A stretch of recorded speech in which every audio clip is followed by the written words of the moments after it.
وقفے کے بعد سلسلہ کلام وہیں سے جوڑتے ہیں جہاں سے ٹوٹا تھا۔ غالباً 12 یا 13 مارچ کو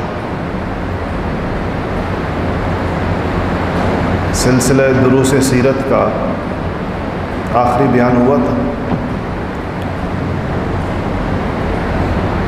اور اس میں سن 2 ہجری کے واقعات کا بیان ہوا تھا، اور اس بات کا بیان ہوا تھا کہ غزوہ بدر سے پہلے چونکہ فرضیت جہاد 1 ہجری کے اختتام پر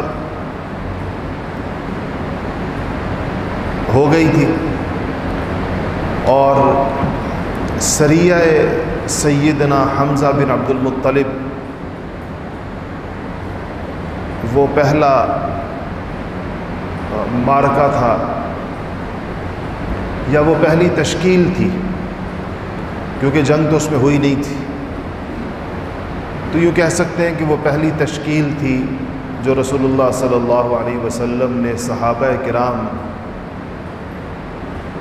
اور ان میں سارے کے سارے ہی مہاجرین تھے، ان کے دستے کی فرمائی تھی اپنے محبوب چچا سیدنا حمزہ رضی اللہ تعالیٰ عنہ کی سرکردگی میں۔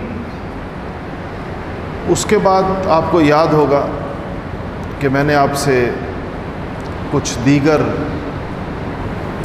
غزوات اور سرایا کا ذکر کیا تھا، اور بتایا تھا کہ بدر سے پہلے 4 غزوات اور 4 سرایا ہو چکے تھے۔ اس کے بعد وہ عظیم الشان معرکہ مسلمانوں اور کافروں کے درمیان برپا ہوا، جس کو بدر کہتے ہیں، غزوہ بدر کہتے ہیں، اور قرآن نے اس دن کو، جس دن یہ معرکہ ہوا ہے، اس کو یوم الفرقان کہا ہے، کہ یہ کفر اور اسلام کے درمیان ایک حد فاصل اس دن قائم ہوئی۔ اللہ جل شانہ نے کافروں کو رسوا کیا، مسلمانوں کو عزت عطا فرمائی۔ اور اگر آپ سوچیں تو یہ ہجرت کے کتنے مہینوں بعد، دیکھیں نبی کریم صلی اللہ علیہ وسلم نے ربیع الاول کے مہینے میں ہجرت فرمائی، تو ربیع الاول 1 ہجری سمجھ لیں کہ ہجری کیلنڈر کا آغاز آپ کی ہجرت سے ہوا، تو ربیع الاول سے اس کا آغاز ہوا 1 ہجری۔ 2 ہجری کے ربیع الاول تک 1 سال ہو گیا، 12 مہینے ہو گئے۔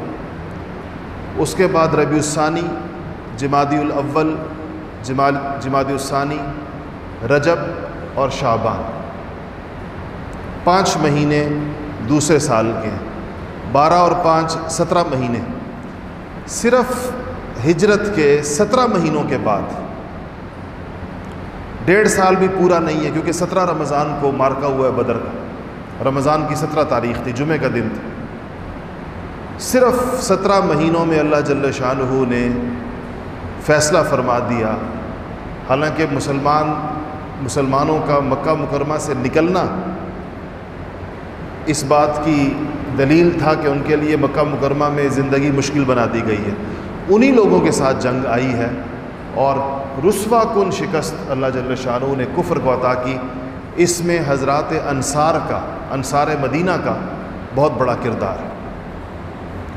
انصار کو جو فضائل حاصل ہوئے ہیں، نبی کریم صلی اللہ علیہ وسلم کی جو خصوصی توجہات، دعائیں، اور نبی کریم صلی اللہ علیہ وسلم نے بالآخر مدینہ منورہ کو ہمیشہ کی عزت عطا فرما دی، اس کو اپنا وطن بنا کر۔ آج بھی مدینہ کو کیا کہتے ہیں؟ اس کا پورا نام کیا ہے؟ مدینۃ الرسول صلی اللہ علیہ وسلم۔ مدینہ تو شہر کو کہتے ہیں، عربی میں ہر شہر کو مدینہ کہتے ہیں، لیکن اس یثرب کو، جس کا نام یثرب تھا حضور کی آمد سے پہلے، تشریف آوری سے پہلے، اس کو آپ صلی اللہ علیہ وسلم نے اپنا شہر قرار دے دیا۔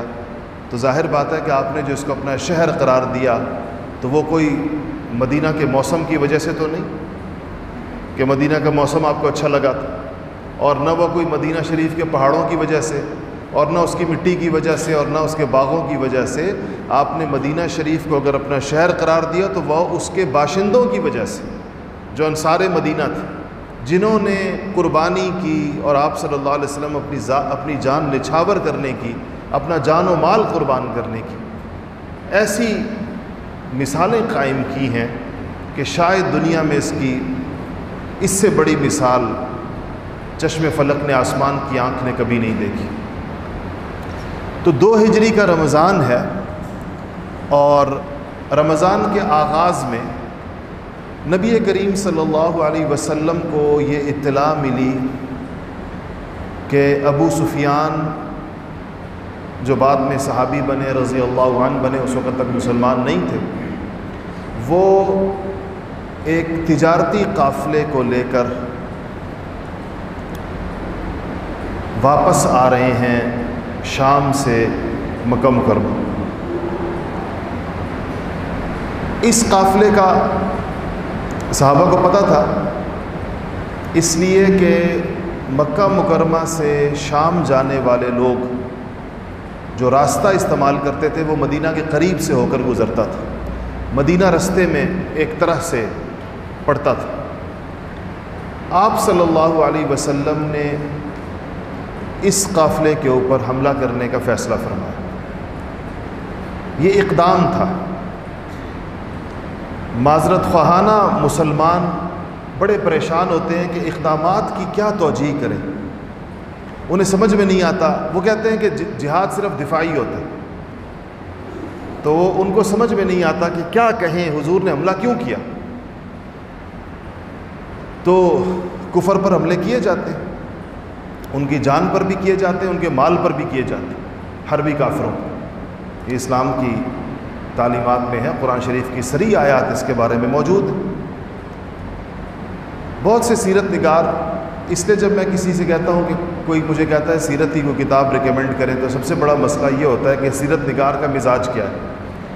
آپ دیکھیں گے کہ اگر سیرت نگار کا تعلق ہمارے بر صغیر پاک و ہند عام طور پر اس کولونیل ایج سے ہے، جب انگریز یہاں پر موجود تھا، اس زمانے میں جن لوگوں نے سیرت لکھی ہے، اور طبیعت مرعوب طبیعت تھی، معذرت خواہانہ طبیعت تھی، اسلام کی اس تشریح کو کرنے کا مزاج تھا جو مغربی آقاؤں کو قابل قبول ہو، وہ مان جائیں۔ وہ ان واقعات کو ان کو سمجھ میں نہیں آتا کہ یہاں پر اب وہ کیا کریں، دور دور کے قصے لاتے ہیں اور یہ ثابت کرنے کی کوشش کرتے ہیں کہ نبی کریم صلی اللہ علیہ وسلم مدینہ منورہ میں آرام سے تشریف فرماتے، اچانک کافر آ گئے تھے اوپر سے۔ تو ایسے تو نہیں ہوا۔ تو آپ نے صحابہ سے کہا کہ ابو سفیان کا تجارتی قافلہ شام سے مکہ آ رہا، قریب سے گزرے گا، تو تیار ہو جاؤ۔ چونکہ تجارتی قافلہ کوئی جنگی لشکر نہیں ہوتا تھا، اس میں تو تجارت کا سامان ہوتا تھا، اور ساتھ چند لوگ حفاظت کے لیے چوکیدار ٹائپ کے لوگ ہوتے تھے۔ اس لیے اس قافلے پر حملہ کرنے کے لیے کسی بہت بڑی جنگی تیاری کی ضرورت نہیں تھی، سارے لوگوں کا نکلنا بھی ضروری نہیں تھا۔ تو اس لیے جو تیار لوگ تھے وہ نکل آئے، کوئی 313 کے لگ بھگ۔ یہ عدد زیادہ مشہور ہے، بعض لوگ 312، بعض 310 بھی کہتے ہیں۔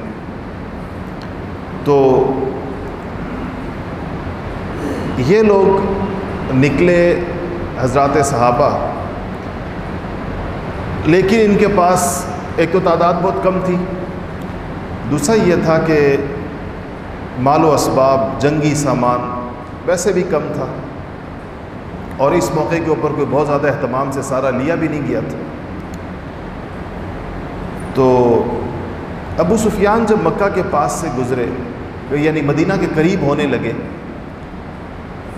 تو بہت ہی ذہین اور بڑے ہی جنگجو آدمی تھے، جنگوں کو سمجھتے تھے۔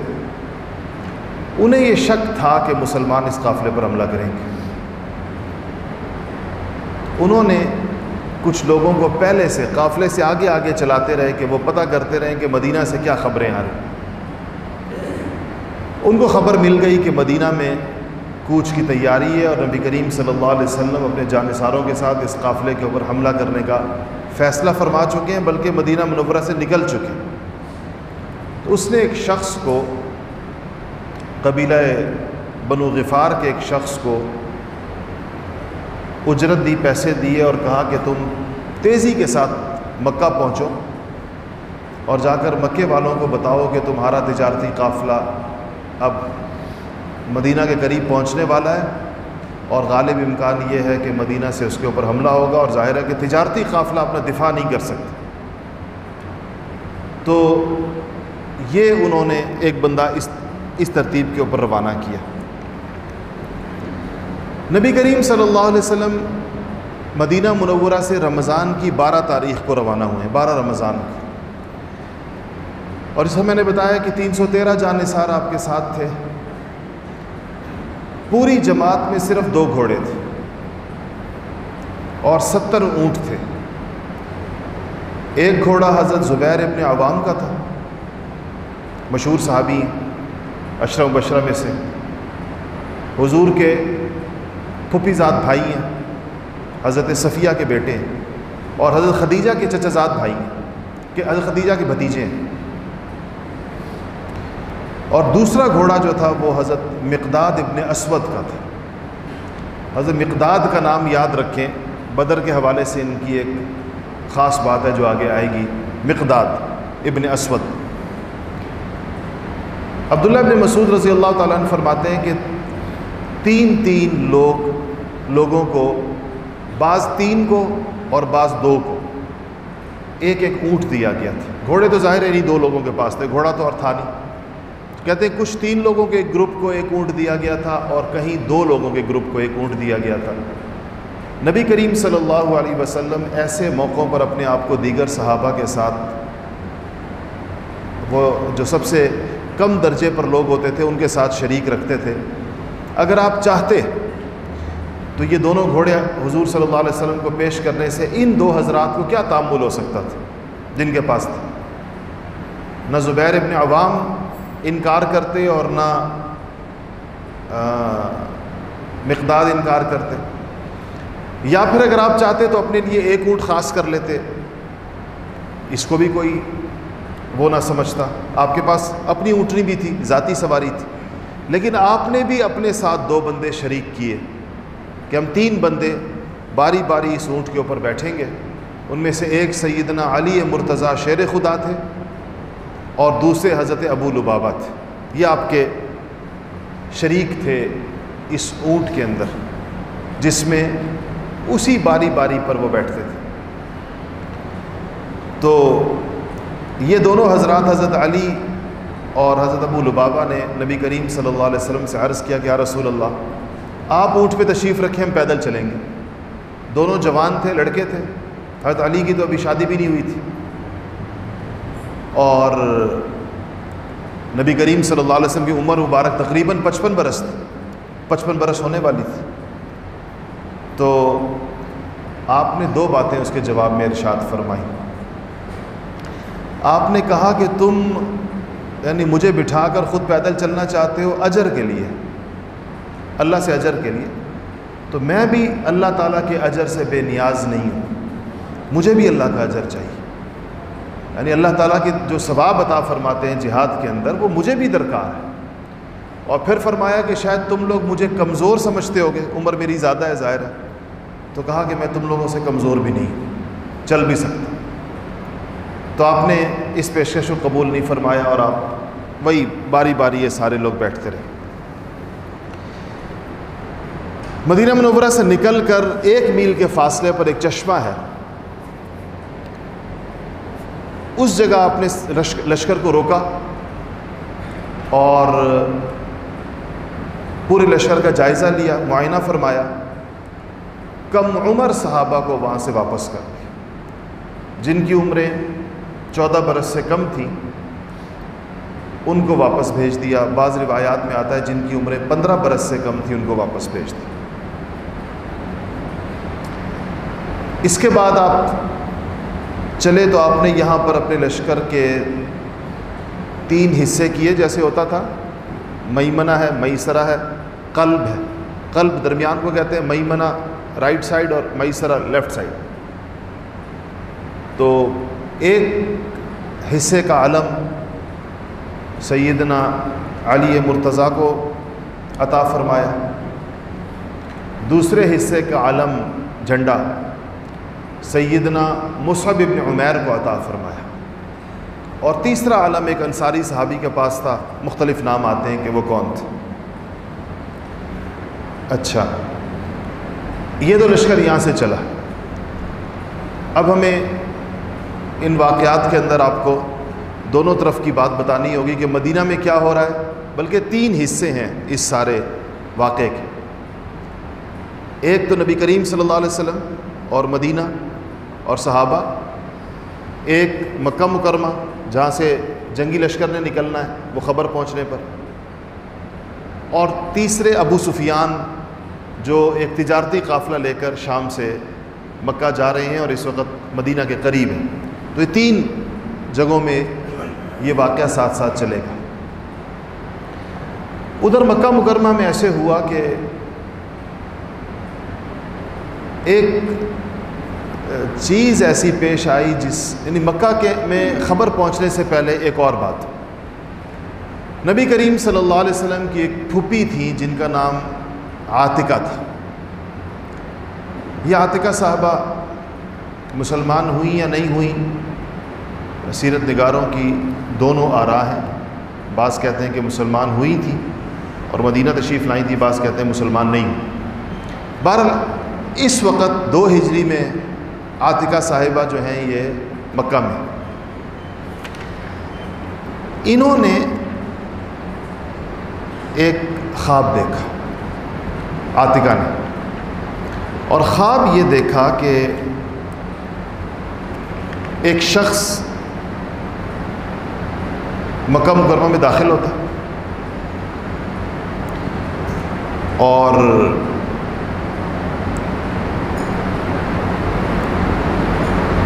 وہ آ کر ایک آواز لگاتا ہے،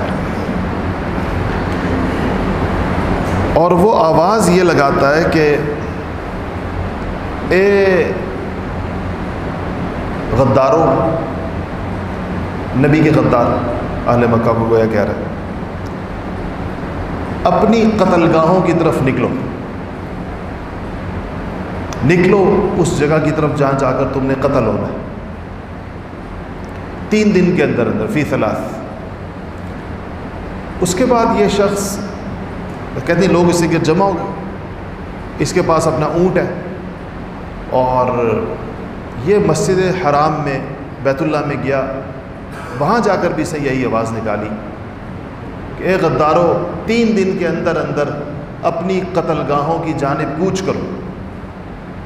پھر یہ شخص جو مکہ مکرمہ کے حرم کے بالکل پیچھے جو پہاڑ ہے جس پر آج کل شاہی محلات بنے ہوئے ہیں، اس کو جبل ابی قبیس کہتے ہیں، اب تو یہ پہاڑ نہیں رہا، لیکن اب اس پہ وہ بن گئی ہیں، بلڈنگز بن گئی ہیں، لیکن یہ بالکل سمجھے کہ بیت اللہ کا سب سے جو نیئرسٹ پہاڑ ہے وہ یہ، تو یہ پھر اس کے اوپر چڑھ گیا، اور وہاں جا کر اس نے پھر یہ آواز لگائی کہ اے اہل غدر، اپنی قتل گاہوں کی جانب 3 دن کے اندر نکلو۔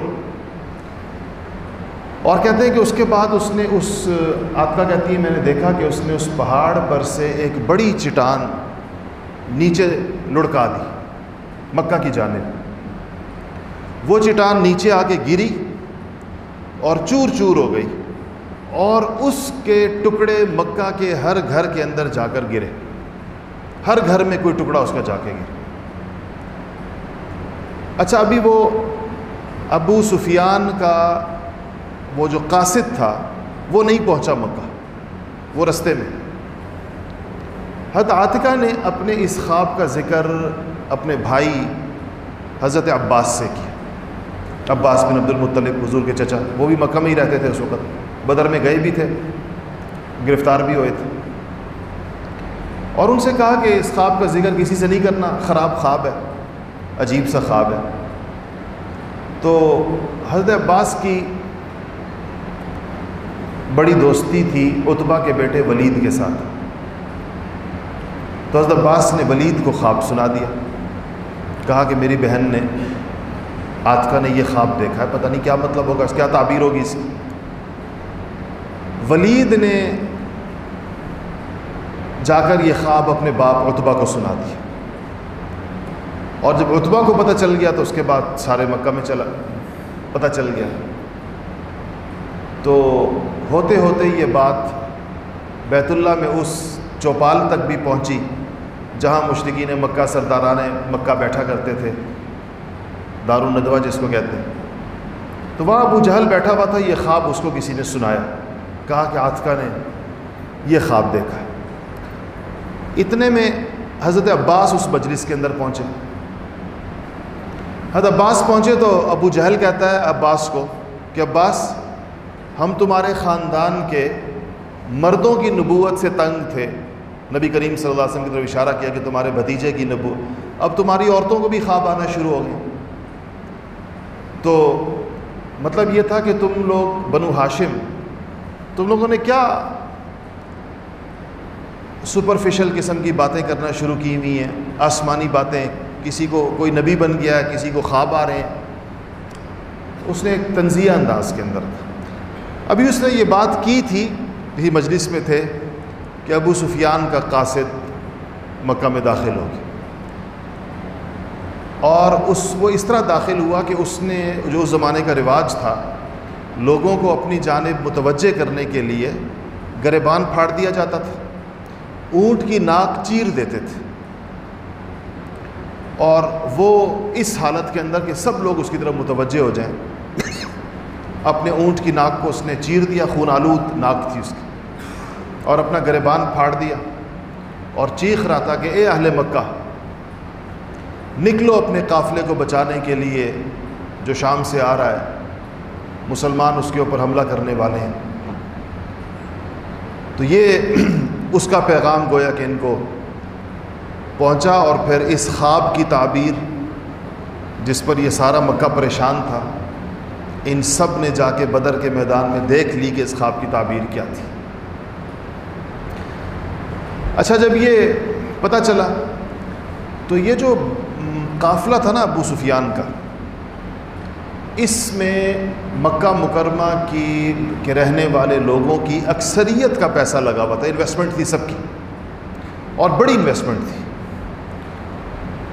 سیرت نگاروں نے بہت بڑی بڑی مقداریں سونے کی، دینار جو سونے کا سکہ ہوتا تھا، اس کا ذکر کیا ہے کہ اتنا اتنا پیسہ لوگوں کا، مکے والوں کا اس قافلے میں انویسٹ ہوا ہوا تھا، جو اب واپس آ رہا تھا منافع سمیت۔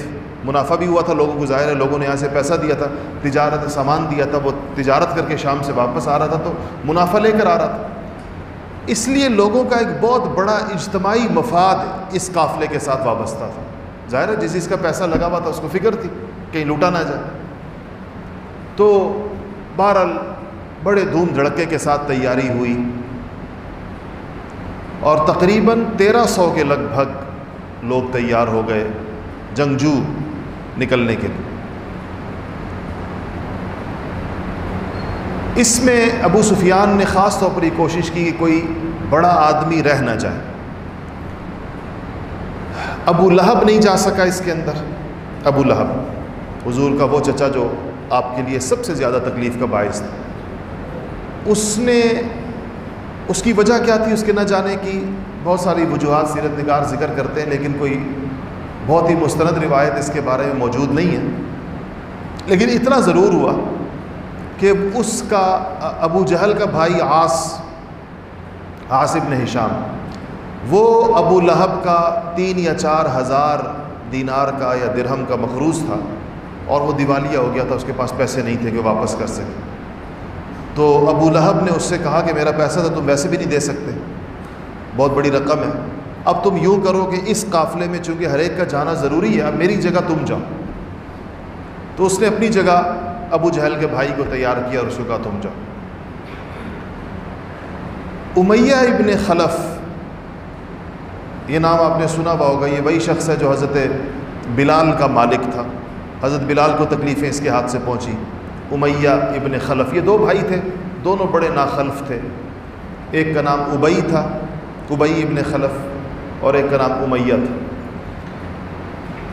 امیہ بالکل تیار نہیں ہو رہا تھا جانے پر بدر میں، اور اس کے نہ جانے کی وجہ ایک واقعہ تھا. ایسے ہوا کہ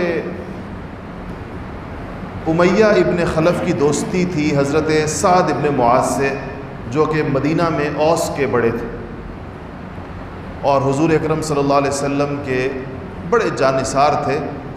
سیرت نگار کہتے ہیں کہ مہاجرین میں جو حیثیت سیدنا ابو بکر صدیق کی ہے، انصار کے اندر وہی حیثیت سعد ابن معاذ کی.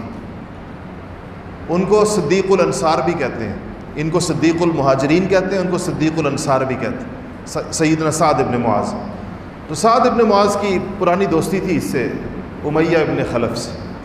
تو سعد ایک دن ہجرت کے بعد، ہجرت ہو چکی تھی، مکہ آئے اور امیہ کے مہمان ہوئے. انہوں نے امیہ سے کہا کہ مجھے طواف کرا دو، عمرہ کرا دو. امیہ نے کہا کہ تم لوگوں کے ساتھ ان کے تعلقات بڑے خراب ہیں، تم پر غصے ہیں سارے کہ تم لوگوں نے مہاجرین کو پناہ دی ہوئی ہے. تو ایسا کریں گے کہ دوپہر کے وقت میں، چلچلاتی ہوئی دھوپ کے ٹائم میں، اس ٹائم میں نکلیں گے طواف کرنے کے لیے، کوئی نہیں ہوگا بیت اللہ کے گرد، تمہیں میں طواف کرا کر لے آؤں گا واپس اپنے گھر. تو یہ اس کو طواف کے لیے دوپہر کو لے گئے. حضرت سعد نے طواف شروع کیا تو کسی چکر میں ان کے سامنے ابو جہل آ گیا، وہ ادھر موجود تھا اتفاق سے. حضرت سعد کو دیکھ کر آگ بگولا ہو گیا، اور امیہ کو دیکھا سعد تو سمجھ گیا کہ ان کی پرانی دوستی ہے، یہ اس کے میزبان ہے.